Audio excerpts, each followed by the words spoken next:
ICJ rules Israel must stop Rafah operation. What's next? The International Court of Justice has issued a legally binding order for Israel to halt its invasion of Rafah. The International Court of Justice called on Israel to end its operation in Rafah, the southernmost town in Gaza. Over the last 2 weeks, Israel has reduced entire neighborhoods in Rafah to rubble and forcefully displaced hundreds of thousands of people. Israel says it needs to move into Rafah to complete its mission of defeating Hamas. However, the ICJ ruled that Israel's war aims effectively violate the rights of Palestinians under the Genocide Convention. What was the ICJ ruling on South Africa's case against Israel? According to the court, Israel must stop its offensive on Rafah. The court was not convinced that Israel had taken sufficient measures to protect civilian life and voted 13 judges to 2 that Israel must take effective measures to enable any unbacked commission of inquiry to enter Gaza and probe genocide allegations. The court also reaffirmed its previous January 26 ruling that Israel must scale up aid to Palestinians in Gaza. The ICJ is essentially saying, okay, enough, said Alonso Gomendi, an international law scholar at King's College, London. It is a pretty substantial order. It reflects a lot of patience with Israel, in my opinion. What was South Africa's complaint against Israel? South Africa initially filed an emergency request for Israel to end its offensive on Rafah, but then broadened its request for a full ceasefire in Gaza. Will this stop Israel's attack on Rafah? Minutes after the ruling came in, reports emerged of Israeli air raids in Rafah. For now, Israel's Prime Minister Benjamin Netanyahu has not made a formal statement, but analysts believe that Israel will continue to violate the ICJ's order. Legal scholars and analysts said Israel refused compliance with earlier ICJ provisional measures on January 26.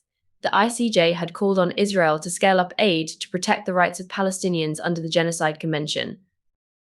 Gomendi added that the new provisional measure compounds the pressure on Western states that arm Israel.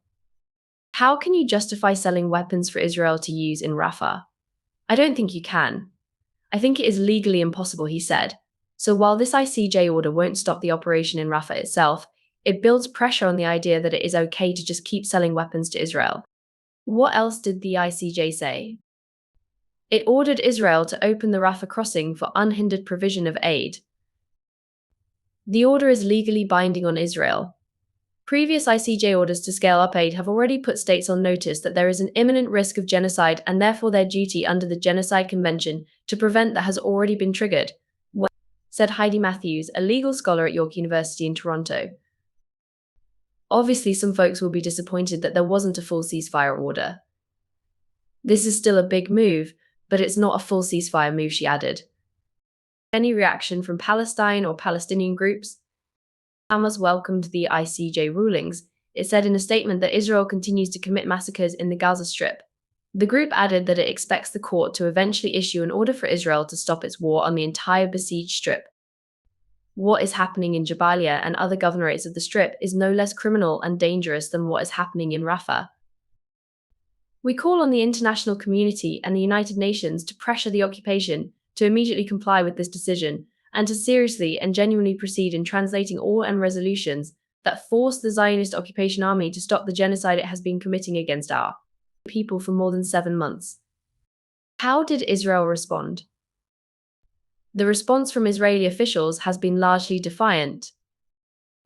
Many officials repeated prior accusations that the court was aiding terrorists. Finance Minister Bezalel Smotrich wrote on X, formerly Twitter, that Israel was in a war for its existence, adding that stopping the invasion of Rafah was akin to demanding Israel cease to exist. He warned that stopping the assault meant the enemy will reach the beds of our children and women throughout the country. He then tweeted that history will judge who stood by the Nazis of Hamas and ISIS's ISIL. Will the ICJ be able to enforce Friday's ruling? They have no enforcement power in the UN system. Enforcement relies on members of the court to uphold their obligations under international law and on the UN Security Council. How does this court hearing differ from the last one? Both hearings aim to secure an end to Israel's devastating war on Gaza. Experts told Al Jazeera that the ICJ's new orders intensify pressure on Israel and allied states to protect Palestinians and end its war on Gaza, which has killed more than 35,000 people and made the enclave effectively uninhabitable. What's next?